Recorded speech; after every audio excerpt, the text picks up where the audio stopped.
ಕರ್ನಾಟಕದ ಮಹಿಳಾ ಸಾಧಕಿಯರಲ್ಲಿ ಇವರು ಕೂಡ ಒಬ್ರು. ಪ್ರೀತಿಯಿಂದ ಸುಧಾ ಅಮ್ಮ ಅಂತ ಕರೆಸಿಕೊಳ್ಳೋ ಇವರ ಜೀವನವೇ ಸಾಕಷ್ಟು ಜನರಿಗೆ ಸ್ಫೂರ್ತಿ. ಹಾಗಿದ್ರೆ ಸುಧಾಮೂರ್ತಿ ಇಲ್ಲಿಯವರೆಗೆ ಬೆಳೆದು ಬಂದಿದ್ದು ಹೇಗೆ? ಇವರು ಮಾಡಿದ ಸಾಧನೆ ಏನು? ಇವರಿಗೆ ಯಾರು ಸ್ಫೂರ್ತಿ ಅನ್ನೋದು ಸೇರಿದಂತೆ ಕೆಲವೊಂದು ಇಂಟ್ರೆಸ್ಟಿಂಗ್ ವಿಚಾರಗಳನ್ನ ಈ ವಿಡಿಯೋದಲ್ಲಿ ಹೇಳ್ತೀವಿ. ಮಿಸ್ ಮಾಡದೆ ಕೊನೆವರೆಗೂ ನೋಡಿ. ಸುಧಾಮೂರ್ತಿ ಹುಟ್ಟಿದ್ದು 1950 ಆಗಸ್ಟ್ 19ರಂದು. ದೇಶಕ್ಕೆ ಸ್ವಾತಂತ್ರ್ಯ ಸಿಕ್ಕು 3 ವರ್ಷ ಆಗಿತ್ತು. ಅಂದಿನ ಬಾಂಬೆ ರಾಜ್ಯದಲ್ಲಿದ್ದ ಧಾರವಾಡ ಜಿಲ್ಲೆಯ ಶಿಗ್ಗಾವಿಯಲ್ಲಿ 1956ರಲ್ಲಿ ಭಾಷಾವಾರು ರಾಜ್ಯಗಳ ರಚನೆ ಆದಾಗ ಬಾಂಬೆ ರಾಜ್ಯದ ಹಲವು ಜಿಲ್ಲೆಗಳು ಮೈಸೂರು ರಾಜ್ಯಕ್ಕೆ ಸೇರಿದ್ವು. ಅದರಲ್ಲಿ ಧಾರವಾಡ ಕೂಡ ಸೇರಿತ್ತು.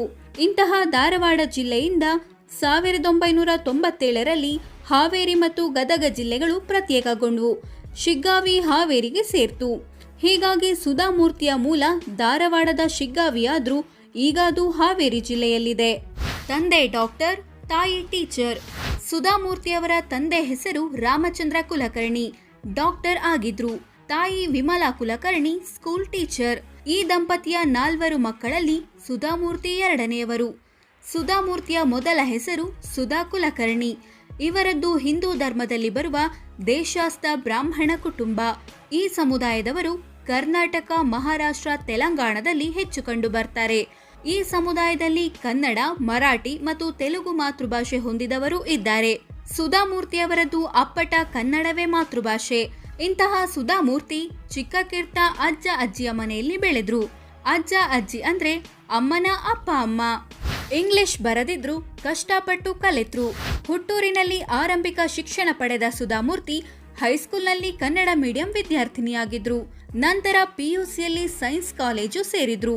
ಕನ್ನಡ ಮೀಡಿಯಂನಿಂದ ಬಂದಿದ್ದ ಸುಧಾಮೂರ್ತಿಗೆ ಆರಂಭದಲ್ಲಿ ಇಂಗ್ಲಿಷ್ ತುಂಬಾ ಕಷ್ಟ ಆಯಿತು.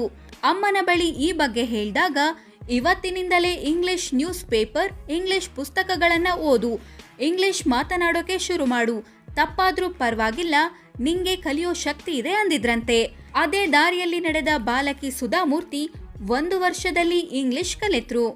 ಇಂಜಿನಿಯರಿಂಗ್ ಓದಿ ಚಿನ್ನದ ಪದಕ ಗೆದ್ರು. ಪಿಯುಸಿಯಲ್ಲಿ ಸೈನ್ಸ್ ಓದಿದ ಸುಧಾ ಕುಲಕರ್ಣಿ ನಂತರ ಹುಬ್ಬಳ್ಳಿಯ BV Bhoomaraddi college of engineering and technology ಸೇರಿದ್ರು. ಈಗ ಇದು KLE ತಾಂತ್ರಿಕ ವಿಶ್ವವಿದ್ಯಾನಿಲಯ ಅಂತಾಗಿದೆ. ಇಲ್ಲಿ ಬ್ಯಾಚುಲರ್ ಆಫ್ ಇಂಜಿನಿಯರಿಂಗ್ ಓದಿದ್ರು. ಎಲೆಕ್ಟ್ರಿಕಲ್ ಮತ್ತು ಎಲೆಕ್ಟ್ರಾನಿಕ್ಸ್ ಇಂಜಿನಿಯರಿಂಗ್ ಇವರ ಕಾಂಬಿನೇಷನ್ ಆಗಿತ್ತು. ಇದು ಕರೆಂಟ್ ಮತ್ತು ಕರೆಂಟ್ ಬಳಸುವ ಸಾಧನಗಳ ಬಗೆಗಿನ ಕೋರ್ಸ್ ಆಗಿತ್ತು. ಇಲ್ಲಿ ಫಸ್ಟ್ ರ್ಯಾಂಕ್ ಬಂದ ಸುಧಾ ಕುಲಕರ್ಣಿ ಅಂದಿನ ಮುಖ್ಯಮಂತ್ರಿ ಡಿ ದೇವರಾಜ್ ಅರಸ್ ಕೈಯಿಂದ ಚಿನ್ನದ ಪದಕ ಪಡೆದ್ರು. ನಂತರ ಬೆಂಗಳೂರಿನಲ್ಲಿರೋ ಇಂಡಿಯನ್ ಇನ್ಸ್ಟಿಟ್ಯೂಟ್ ಆಫ್ ಸೈನ್ಸ್ನಲ್ಲಿ ಮಾಸ್ಟರ್ ಆಫ್ ಇಂಜಿನಿಯರಿಂಗ್ ಓದಿದ್ರು. ಇಲ್ಲಿ ಕಂಪ್ಯೂಟರ್ ಸೈನ್ಸ್ ಕಾಂಬಿನೇಷನ್ನಲ್ಲಿ ಮೊದಲ ರ್ಯಾಂಕ್ ಪಡೆದು ಮತ್ತೊಂದು ಗೋಲ್ಡ್ ಮೆಡಲ್ ಗೆದ್ರು. ಪುರುಷರಿಗೆ ಮಾತ್ರ ಕೆಲಸ ಅಂತ ಜಾಹೀರಾತು, ಸಿಡಿದೆದ್ದು ಅದೇ ಕಂಪನಿಯಲ್ಲಿ ಇಂಜಿನಿಯರ್ ಆದ್ರು. ಹೌದು ಫ್ರೆಂಡ್ಸ್, ಸುಧಾ ಕುಲಕರ್ಣಿ ಕಾಲೇಜಿನಲ್ಲಿದ್ದಾಗಲೇ ಅಮೆರಿಕದಲ್ಲಿ ಓದಲು ಸ್ಕಾಲರ್ಶಿಪ್ ಬಂದಿತ್ತು. ಅವರು ಅಲ್ಲಿಗೆ ಹೋಗಬೇಕು ಅಂತ ತಯಾರಿ ನಡೆಸುತ್ತಿದ್ದಾಗಲೇ ಅಂದಿನ ಟೆಲ್ಕೋ ಅಥವಾ ಟಾಟಾ ಮೋಟಾರ್ಸ್ ಕಂಪನಿಯಲ್ಲಿ ಕೆಲಸ ಖಾಲಿ ಇರೋ ಜಾಹೀರಾತು ಕಣ್ಣಿಗೆ ಬಿತ್ತು. ಆದ್ರೆ ಆ ಕೆಲಸ ಪುರುಷರಿಗೆ ಮಾತ್ರ ಅಂತ ಇತ್ತು. ಇದರಿಂದ ಸಿಟ್ಟಿಗೆದ್ದ ಸುಧಾ ಕುಲಕರ್ಣಿ ಟಾಟಾ ಕಂಪನಿಯ ಚೇರ್ಮನ್ ಆಗಿದ್ದ JRD ಟಾಟಾಗೆ ಒಂದು ಪತ್ರ ಬರೆದ್ರು. ಅದರಲ್ಲಿ, ನಿಮ್ಮ ಕಂಪನಿಯಲ್ಲಿ ಪುರುಷರಿಗೆ ಮಾತ್ರ ಕೆಲಸ ಅನ್ನೋ ಪಾಲಿಸಿ ಇದೆ. ಆದ್ರೆ ನನ್ನ ಪ್ರಕಾರ ಪುರುಷರಿಗಿಂತ ಮಹಿಳೆಯರು ಚೆನ್ನಾಗಿ ಕೆಲಸ ಮಾಡ್ತಾರೆ. ಮಹಿಳೆಯರಿಗೆ ಅವಕಾಶನೇ ಸಿಕ್ಕಿಲ್ಲ ಅಂದ್ರೆ ಅವರು ಹೇಗೆ ಅದನ್ನ ಸಾಬೀತು ಮಾಡೋದು ಅಂತ ಬರೆದಿದ್ರು. ಇದರ ಬೆನ್ನಲ್ಲೇ ಕಂಪನಿಯ ಪಾಲಿಸಿ ಚೇಂಜ್ ಮಾಡಿದ JRD ಟಾಟಾ ಮಹಿಳೆಯರಿಗೂ ಕೆಲಸಕ್ಕೆ ಸೇರಿಸಿಕೊಳ್ಳಿ ಅಂತ ಆದೇಶಿಸಿದ್ರು. ಇದರ ಬೆನ್ನಲ್ಲೇ ಸುಧಾ ಕುಲಕರ್ಣಿಗೆ ವಿಶೇಷ ಸಂದರ್ಶನ ನಡೆಸಿ ಕೆಲಸಕ್ಕೆ ಸೇರಿಸಿಕೊಳ್ಳಲಾಯಿತು. ಟೆಲ್ಕೋ ಕಂಪನಿಯ ಮೊದಲ ಮಹಿಳಾ ಇಂಜಿನಿಯರ್ ಆದ್ರು ಸುಧಾ ಕುಲಕರ್ಣಿ. ಮೊದಲಿಗೆ ಪುಣೆಯಲ್ಲಿ ಡೆವಲಪ್ಮೆಂಟ್ ಇಂಜಿನಿಯರ್ ಆಗಿ ಕೆಲಸ ಶುರು ಮಾಡಿದ್ರು. ನಂತರ ಮುಂಬೈ, ಜೆಮ್ಶೆಡ್ಪುರ್ ಮುಂತಾದ ಕಡೆ ಕಾರ್ಯನಿರ್ವಹಿಸಿದ್ರು. 1978ರಲ್ಲಿ ನಾರಾಯಣಮೂರ್ತಿ ಜೊತೆ ಮದುವೆ. ಪತ್ನಿಯ ದುಡ್ಡಿನಲ್ಲಿ ಇನ್ಫೋಸಿಸ್ ಕಟ್ಟಿದ ಮೂರ್ತಿ. ಇಂತಹ ಸುಧಾ ಕುಲಕರ್ಣಿ ಟೆಲ್ಕೋ ಕಂಪನಿಯಲ್ಲಿರುವಾಗಲೇ ಅಂದ್ರೆ 1978ರಲ್ಲಿ ನಾರಾಯಣಮೂರ್ತಿಯನ್ನ ಮದುವೆಯಾದ್ರು. ಇದರೊಂದಿಗೆ ಸುಧಾ ಕುಲಕರ್ಣಿ ಹೋಗಿ ಸುಧಾಮೂರ್ತಿಯಾದ್ರು. ಮದುವೆಯಾಗುವಾಗ ಸುಧಾಮೂರ್ತಿಗೆ 28 ವರ್ಷ ವಯಸ್ಸು, ನಾರಾಯಣಮೂರ್ತಿಗೆ 32. ಇವರಿಗೆ 2 ಮಕ್ಕಳು, ಅಕ್ಷತಾ ಮೂರ್ತಿ ಮತ್ತು ರೋಹನ್ ಮೂರ್ತಿ. ನಂತರ ಪತ್ನಿ ಬಳಿಯಿಂದ 10,000 ಪಡೆದ ನಾರಾಯಣಮೂರ್ತಿ 6 ಜನರ ಜೊತೆ ಸೇರಿ 1981ರಲ್ಲಿ ಇನ್ಫೋಸಿಸ್ ಕಂಪನಿಯನ್ನ ಹುಟ್ಟುಹಾಕಿದ್ರು. 1996ರಲ್ಲಿ ಇನ್ಫೋಸಿಸ್ ಫೌಂಡೇಶನ್ ಸ್ಥಾಪನೆ. ಅಲ್ಲಿಂದ 25 ವರ್ಷ ಕಾಲ ಅವಿರತ ಸಮಾಜ ಸೇವೆ. 1996ರಲ್ಲಿ ಇನ್ಫೋಸಿಸ್ ಕಂಪನಿಯು ಇನ್ಫೋಸಿಸ್ ಫೌಂಡೇಶನ್ ಅನ್ನೋ NGO ಒಂದನ್ನ ಹುಟ್ಟುಹಾಕ್ತು. ಸುಧಾಮೂರ್ತಿ ಅದರ ಚೇರ್ಮನ್ ಆದ್ರು. ಇನ್ಫೋಸಿಸ್ ಫೌಂಡೇಶನ್ನ ಏಕೈಕ ಉದ್ದೇಶ ಸಮಾಜ ಸೇವೆ ಮಾಡೋದಾಗಿತ್ತು. ವಿಶೇಷವಾಗಿ ಆರೋಗ್ಯ, ಶಿಕ್ಷಣ, ಕಲೆ ಮತ್ತು ಸಂಸ್ಕೃತಿ, ಗ್ರಾಮೀಣಾಭಿವೃದ್ಧಿ ಮುಂತಾದ ಕ್ಷೇತ್ರಗಳಲ್ಲಿ ಸಮಾಜ ಸೇವೆ ಮಾಡಿದೆ ಈ ಪ್ರತಿಷ್ಠಾನ. ಇದರಲ್ಲಿ ಸುಧಾಮೂರ್ತಿಯ ಪಾತ್ರ ದೊಡ್ಡದಿದೆ. 70,000 ಗ್ರಂಥಾಲಯಗಳಿಗೆ ಪುಸ್ತಕಗಳನ್ನು ನೀಡಿದ್ದು, ಸಾವಿರಾರು ಸಾರ್ವಜನಿಕ ಶೌಚಾಲಯಗಳನ್ನು ನಿರ್ಮಿಸಿದ್ದು, ಬಡವರ ಮಕ್ಕಳಿಗೆ ಶಿಕ್ಷಣ ಕೊಡಿಸಿದ್ದು ಸೇರಿದಂತೆ ಹಲವು ಜನಪರ ಕೆಲಸಗಳನ್ನ ಮಾಡಿದ್ದಾರೆ ಸುಧಾಮೂರ್ತಿ.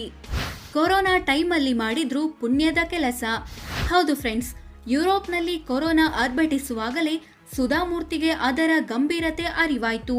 2-3 ತಿಂಗಳಲ್ಲಿ ಭಾರತಕ್ಕೂ ಬರುತ್ತೆ ಅಂತ ಮುಂದಾಲೋಚನೆ ಮಾಡಿದ್ದ ಇವರು ಅಲರ್ಟ್ ಆದ್ರು. 1 ನಿಮಿಷವೂ ಹಾಳು ಮಾಡದೆ ಕೊರೋನಾ ಎದುರಿಸಲು ಬೇಕಾದ ಸಿದ್ಧತೆ ಮಾಡಿಕೊಂಡ್ರು. ಸಾವಿರಾರು PPE ಕಿಟ್, ವೆಂಟಿಲೇಟರ್, ಆಸ್ಪತ್ರೆ ಬೆಡ್, 10 ಆಂಬ್ಯುಲೆನ್ಸ್, 1 ಲಕ್ಷ ಆಹಾರದ ಕಿಟ್ಗಳನ್ನ ರೆಡಿ ಮಾಡಿದ್ರು. ಇದೇ ಟೈಮಲ್ಲಿ ಯುನೈಟೆಡ್ ಕಿಂಗ್ಡಮ್ನಲ್ಲಿ ಅಳಿಯ ರಿಷಿ ಸುನಕ್ ಹಣಕಾಸು ಮಂತ್ರಿಯಾದ್ರು. ಪ್ರಮಾಣ ವಚನ ಕಾರ್ಯಕ್ರಮಕ್ಕೆ ಬರುವಂತೆ ಅತ್ತೆ ಸುಧಾಮೂರ್ತಿಗೆ ಆಹ್ವಾನ ಕೊಟ್ರು ರಿಷಿ ಸುನಕ್. ಆದ್ರೆ ಸುಧಾಮೂರ್ತಿ ಹೇಳಿದ್ದೇನು ಗೊತ್ತಾ? ನಿಂಗೆ ನಿನ್ನ ದೇಶ ದೊಡ್ಡದು, ನಂಗೆ ನನ್ನ ದೇಶ ದೊಡ್ಡದು. ನೀನು ಎಲ್ಲೇ ಇದ್ರೂ ನಿಂಗೆ ನನ್ನ ಆಶೀರ್ವಾದ ಇರುತ್ತೆ. ಆದ್ರೆ ಈ ಸಮಯದಲ್ಲಿ ನಾನು ಅಲ್ಲಿಗೆ ಬರೋಕೆ ಆಗಲ್ಲ. ನಂಗೆ 1 ನಿಮಿಷನೂ ಹಾಳು ಮಾಡೋಕೆ ಇಷ್ಟ ಇಲ್ಲ ಅಂದ್ಬಿಟ್ರು. ಹೀಗೆ 2 ವರ್ಷ ಕೊರೋನಾ ಕಷ್ಟ ಕಾಲದಲ್ಲಿ ಜನರಿಗೆ ಸಹಾಯ ಮಾಡಿದ್ರು. ಇಂತಹ ಸುಧಾಮೂರ್ತಿಯನ್ನ ಜನ ಪ್ರೀತಿಯಿಂದ ಸುಧಾಮೂರ್ತಿ ಅಮ್ಮ ಅಂತ ಕರೀತಾರೆ. ಇವರು 2021ರ ಡಿಸೆಂಬರ್ 31ರಂದು ಇನ್ಫೋಸಿಸ್ ಫೌಂಡೇಶನ್ನ ಚೇರ್ಮನ್ ಹುದ್ದೆಯಿಂದ ನಿವೃತ್ತರಾದ್ರು. ಈ ಮೂಲಕ ಆ ಪ್ರತಿಷ್ಠಾನದಲ್ಲಿ ಸುದೀರ್ಘ 25 ವರ್ಷಗಳ ಪಯಣವನ್ನ ಅಂತ್ಯಗೊಳಿಸಿದ್ರು. ಆಗ ಇವರಿಗೆ 71 ವರ್ಷ ವಯಸ್ಸಾಗಿತ್ತು. ನಿವೃತ್ತಿ ಹಿಂದೆಯೂ ಇದೆ ಕುತೂಹಲಕಾರಿ ಕಾರಣ. ಫ್ರೆಂಡ್ಸ್, ಸುಧಾಮೂರ್ತಿಗೆ ಇತಿಹಾಸ, ಚರಿತ್ರೆ ಅಂದ್ರೆ ಬಾಲ್ಯದಿಂದಲೂ ಕುತೂಹಲ. ಅದರ ಬಗ್ಗೆ ಏನಾದ್ರೂ ಮಾಡಬೇಕು ಅನ್ನೋ ಆಸೆ. ಆದ್ರೆ ತಮ್ಮ ಜೀವನದ ಪಯಣದುದ್ದಕ್ಕೂ ಅದಕ್ಕೆ ಸಮಯ ಸಿಕ್ಕಿರ್ಲಿಲ್ಲ. ವಿದ್ಯಾಭ್ಯಾಸ, ಕೆಲಸ, ಮದ್ವೆ, ಸಮಾಜ ಸೇವೆ ಅಂತಾನೆ ಸಮಯ ಕಳೀತು. ಹೀಗಾಗಿ ತಾವು ಅಂದುಕೊಂಡಿದ್ದನ್ನ ಈಗ ಮಾಡಬೇಕು ಅಂತ ಹೇಳಿ ಇನ್ಫೋಸಿಸ್ ಪ್ರತಿಷ್ಠಾನದಿಂದ ನಿವೃತ್ತಿ ಆಗಿದ್ದು ಅಂತ ಅವರೇ ಹೇಳ್ಕೊಂಡಿದ್ದಾರೆ. ಮುಂದೇನು ಅನ್ನೋದಕ್ಕೂ ಉತ್ತರ ಕೊಟ್ಟಿರೋ ಅವರು, ರಾಜ್ಯದಲ್ಲಿ, ದೇಶದಲ್ಲಿ ಸಾಕಷ್ಟು ಪುರಾತತ್ವ ಸ್ಥಳಗಳಿವೆ. ಅವುಗಳ ಬಗ್ಗೆ ಅಧ್ಯಯನ ಮಾಡಬೇಕು, ಅವುಗಳ ಬಗ್ಗೆ ಪುಸ್ತಕ ಬರಿಬೇಕು, ನಂತರ ಅವುಗಳ ಬಗ್ಗೆ ಡಾಕ್ಯುಮೆಂಟರಿ ಮಾಡಬೇಕು ಅನ್ನೋದು ಸುಧಾಮೂರ್ತಿ ಆಸೆ. ಈ ದಿಸೆಯಲ್ಲಿ ಹೆಜ್ಜೆ ಇಡ್ತಿದ್ದಾರೆ. ಆದ್ರೆ ತಮ್ಮ ಕುಟುಂಬದ ಮೂರ್ತಿ ಫೌಂಡೇಶನ್ ಮೂಲಕ ಸಮಾಜ ಸೇವೆ ಮುಂದುವರೆಸೋದಾಗಿಯೂ ಸ್ಪಷ್ಟಪಡಿಸಿದ್ದಾರೆ. ಹಲವು ಪುಸ್ತಕಗಳನ್ನ ಬರೆದಿದ್ದಾರೆ ಸುಧಾಮೂರ್ತಿ. ಸಾಹಿತ್ಯದಲ್ಲಿ ತುಂಬಾ ಆಸಕ್ತಿ ಹೊಂದಿರೋ ಸುಧಾಮೂರ್ತಿ ಕನ್ನಡ ಮತ್ತು ಇಂಗ್ಲಿಷ್ನಲ್ಲಿ 50ಕ್ಕೂ ಹೆಚ್ಚು ಪುಸ್ತಕಗಳನ್ನ ಬರೆದಿದ್ದಾರೆ. ಡಾಲರ್ ಸೊಸೆ, ಋಣ ಮುಂತಾದ ಕನ್ನಡ ಪುಸ್ತಕಗಳು ಪ್ರಸಿದ್ಧವಾಗಿದ್ರೆ, ದಿ ಗೋಪಿ ಡೈರೀಸ್, ಡಾಲರ್ ಬಹು ಅನ್ನೋ ಇಂಗ್ಲಿಷ್ ಪುಸ್ತಕಗಳು ಬೆಸ್ಟ್ ಸೆಲ್ಲಿಂಗ್ ಪುಸ್ತಕಗಳಾಗಿವೆ. ಒಂದು ಕಾಲದಲ್ಲಿ ಇಂಗ್ಲಿಷ್ ಕಷ್ಟ ಅಂತಿದ್ದ ಸುಧಾಮೂರ್ತಿ ತಮ್ಮ 52ನೇ ವಯಸ್ಸಿನಲ್ಲಿ ಮೊದಲ ಇಂಗ್ಲಿಷ್ ಪುಸ್ತಕ ಪ್ರಕಟಿಸಿದ್ರು. ಸುಧಾಮೂರ್ತಿ ಪ್ರಕಾರ ಈಗಿನ ಮಕ್ಕಳು ಇಂಗ್ಲಿಷ್ ಕಲಿಲೇಬೇಕಂತೆ. ಕಾರಣ ಇಂಗ್ಲಿಷ್ ವಾಣಿಜ್ಯ ಭಾಷೆ. ಜೀವನದಲ್ಲಿ ಉದ್ಯೋಗ ಹುಡುಕಿಕೊಳ್ಳಬೇಕು ಅಂದ್ರೆ ಇಂಗ್ಲಿಷ್ ದೊಡ್ಡ ಸಾಧನ. ಹಾಗಂತ ಕನ್ನಡ ಬಿಡಬೇಕು ಅಂತಲ್ಲ. ಕನ್ನಡ ನಮ್ಮ ಮಾತೃಭಾಷೆ, ಅದು ನಮ್ಮ ತಾಯಿ. ಅದನ್ನ ನಾವು ಪ್ರೀತಿಯಿಂದ ಮಾತಾಡ್ತೀವಿ. ಈಗಿನ ಕಾಲಘಟ್ಟದಲ್ಲಿ ಕನಿಷ್ಠ 2 ಭಾಷೆಯನ್ನಾದ್ರೂ ಕಲಿಬೇಕು ಅನ್ನೋದು ಸುಧಾಮೂರ್ತಿ ಮಾತು. ಚಿಕ್ಕ ವಯಸ್ಸಿನಲ್ಲಿ ಮಕ್ಕಳಿಗೆ ಎಷ್ಟು ಭಾಷೆ ಕಲಿಸ್ತಿರೋ ಅಷ್ಟು ಭಾಷೆ ಕಲಿತಾರೆ ಅನ್ನೋದು ಪೋಷಕರಿಗೆ ಸುಧಾಮೂರ್ತಿ ನೀಡೋ ಸಲಹೆ. ಹಾಗಂತ ಇಂಗ್ಲಿಷ್ ಬರಲ್ಲ ಅಂತ ಯಾವುದೇ ಕೀಳರಿಮೆ ಬೇಡ. ಅದೊಂದು ಸಾಧನೆ. ಕಷ್ಟಪಟ್ರೆ ಅದು ಬರುತ್ತೆ ಅಂತಾರೆ ಸುಧಾಮೂರ್ತಿ. ಅಂದ್ಹಾಗೆ ಸುಧಾಮೂರ್ತಿ 1 ಮತ್ತು 2ನೇ ಕ್ಲಾಸ್ನಲ್ಲಿ ಮರಾಠಿ ಓದಿದ್ರು. ಹೀಗಾಗಿ ಕನ್ನಡ, ಇಂಗ್ಲಿಷ್ ಜೊತೆಗೆ ಮರಾಠಿ ಭಾಷೆನ ಮಾತನಾಡಬಲ್ಲರು. Motivational speaker Sudha Murthy. ಹೌದು ಫ್ರೆಂಡ್ಸ್, ಇಂತಹ ಸುಧಾಮೂರ್ತಿ ಮೋಟಿವೇಶನಲ್ ಸ್ಪೀಕರ್ ಕೂಡ ಹೌದು.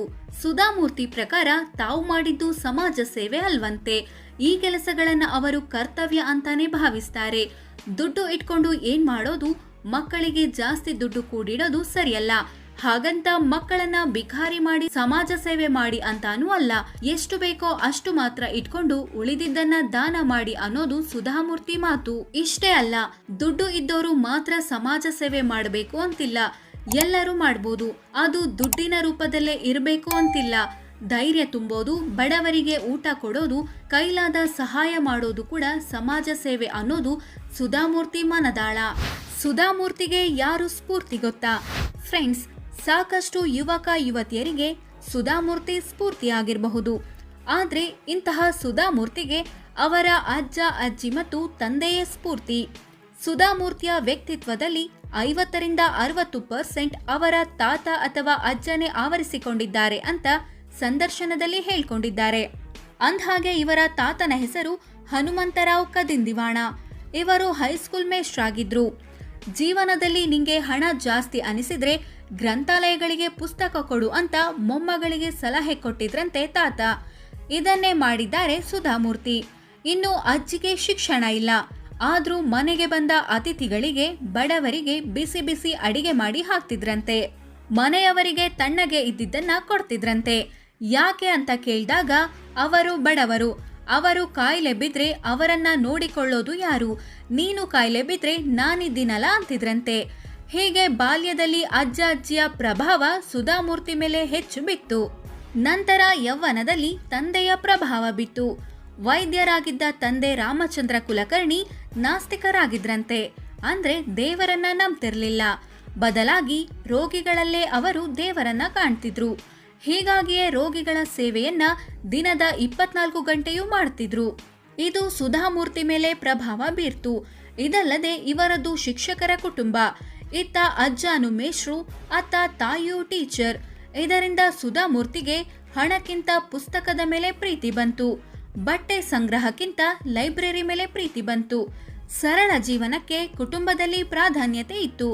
ಹೋಗ್ತಾ ಹೋಗ್ತಾ ಜೀವನದಲ್ಲಾದ ಅನುಭವಗಳೇ ಗುರು ಆಯ್ತು ಅಂತಾರೆ ಸುಧಾಮೂರ್ತಿ. ಅಲ್ಲದೆ ತಾನು ಹೀಗಾಗ್ಬೇಕು ಹಾಗಾಗ್ಬೇಕು ಅಂತ ಕನಸು ಕಂಡಿದ್ದು ಕಮ್ಮಿ. ನನಗೆ ಏನು ಅವಕಾಶಗಳು ಸಿಕ್ಕಿದ್ವೋ ಆ ಅವಕಾಶಗಳಲ್ಲೇ ಕನಸು ಕಂಡು ಅದನ್ನು ಮುಟ್ಟಲು ಗರಿಷ್ಠ ಪ್ರಯತ್ನ ಪಟ್ಟೆ ಅಂತ ತಮ್ಮ ಸಕ್ಸಸ್ ಮಂತ್ರವನ್ನ ಬಿಚ್ಚಿಟ್ಟಿದ್ದಾರೆ ಸುಧಾಮೂರ್ತಿ. ಸುಧಾಮೂರ್ತಿ ಬಗ್ಗೆ ಇಂಟ್ರೆಸ್ಟಿಂಗ್ ವಿಚಾರಗಳು. ದೇಶ ವಿದೇಶದಲ್ಲಿ ಪ್ರಸಿದ್ಧರಾಗಿರೋ ಸುಧಾಮೂರ್ತಿಗೆ ಅಡುಗೆ ಮಾಡೋಕೆ ಬರುತ್ತಾ ಅನ್ನೋ ಪ್ರಶ್ನೆಯನ್ನ ಒಂದ್ಸಲ ಕೇಳಲಾಗಿತ್ತು. ಅದಕ್ಕುತ್ತರಿಸಿದ ಅವರು, ನಂಗೆ ಅಡುಗೆ ಮಾಡೋಕೆ ಅಷ್ಟೊಂದು ಬರಲ್ಲ, ಆದ್ರೆ ಟೀ ಮೈಸೂರು ಹುಳಿಯನ್ನ ಚೆನ್ನಾಗಿ ಮಾಡ್ತೀನಿ. ಎಲೆಕೋಸನ್ನ ಹೆಚ್ಚೋಕೆ ಕೊಟ್ರೆ ಚಿಕ್ಕದಾಗಿ ಹೆಚ್ಚ್ತೀನಿ. ಪಾತ್ರೆ ಎಷ್ಟಿದ್ರೂ ತೊಳಿತೀನಿ. ರುಬ್ಬೋಕೆ ಕೊಟ್ರೆ ಚೆನ್ನಾಗಿ ರುಬ್ತೀನಿ. ಚಿಕ್ಕ ವಯಸ್ಸಿನಲ್ಲಿ ದೋಸೆ ಹಿಟ್ಟನ್ನ ನಾನೇ ರುಬ್ತಾ ಇದ್ದಿದ್ದು ಅಂತ ಹೇಳಿದ್ರು. ಇನ್ನು ಸುಧಾಮೂರ್ತಿ ತಮ್ಮ ಮಕ್ಕಳಿಗೆ ಹೆಸರಿಡಲು ಅಥವಾ ಪುಸ್ತಕದಲ್ಲಿ ಬರುವ ಕ್ಯಾರೆಕ್ಟರ್ಗಳಿಗೆ ಹೆಸರಿಡಲು ತುಂಬಾ ಯೋಚನೆ ಮಾಡ್ತಾರೆ. ಅಕ್ಷತಾ ಹುಟ್ಟೋಕು ಮೊದಲು ಆಕೆಗೆ ಅಂತ 800 ಹೆಸರನ್ನ ಬರೆದಿಟ್ಟಿದ್ರಂತೆ. ಕೊನೆಗೆ ಆಗಿನ ಕಾಲಕ್ಕೆ ಅಪರೂಪ ಅನಿಸಿದ ಅಕ್ಷತಾ ಅನ್ನೋ ಹೆಸರಿಟ್ರು. ರೋಹನ್ ಮೂರ್ತಿಯ ಹೆಸರನ್ನ ನಾರಾಯಣ ಮೂರ್ತಿಯವರೇ ನಿರ್ಧರಿಸಿದ್ದು. ಇನ್ನು ಗೌತಮ ಬುದ್ಧ ಅಂದ್ರೆ ಸುಧಾಮೂರ್ತಿಗೆ ತುಂಬಾ ಇಷ್ಟ. ಹೀಗಾಗಿ ತಮ್ಮ ಕಚೇರಿಗೆ ತಥಾಗಮ ಅಂತ ಹೆಸರಿಟ್ಟಿದ್ದಾರೆ. ಅಮೋಘ ವರ್ಷ ನೃಪತುಂಗ ಅಂದ್ರೂ ಇಷ್ಟ. ಹೀಗಾಗಿ ಬೆಂಗಳೂರಿನಲ್ಲಿರೋ ಮನೆಗೆ ಅಮೋಘ ವರ್ಷ ಅಂತ ಹೆಸರಿಟ್ಟಿದ್ದಾರೆ. ಮೈಸೂರಿನಲ್ಲಿರೋ ತಮ್ಮ ಮನೆಗೆ ಕೌಮುದಿ ಅಂತ ಹೆಸರಿಟ್ಟಿದ್ದಾರೆ. ಇಂತಹ ಸುಧಾಮೂರ್ತಿ ತಮ್ಮ ತಾಯಿಯನ್ನ ಅಕ್ಕ ಅಂತ ಕರೀತಿದ್ರು, ಅಜ್ಜಿಯನ್ನ ಅವ್ವ ಅಂತ ಕರೀತಿದ್ರು. ಇಂತಹ ಸಮಾಜ ಸೇವಕಿ, ಲೇಖಕಿ, ಸಾಧಕಿ ಸುಧಾಮೂರ್ತಿಯನ್ನ 2022ರಲ್ಲಿ ರಾಷ್ಟ್ರಪತಿ ಮಾಡಬೇಕು ಅನ್ನೋ ಕೂಗು ಕೇಳಿ ಬಂದಿತ್ತು. ಈ ಬಗ್ಗೆ ಇವರನ್ನ ಕೇಳಿದ್ದಕ್ಕೆ, ನನ್ನನ್ನ ರಾಷ್ಟ್ರಪತಿ ಮಾಡಬೇಕು ಅನ್ನೋದು ವಾಟ್ಸಪ್ ಅಭಿಯಾನಕ್ಕೆ ಮಾತ್ರ ಸೀಮಿತ, ನಾನು ಈ ರೇಸ್ನಲ್ಲಿ ಇಲ್ಲ ಅಂದಿದ್ರು.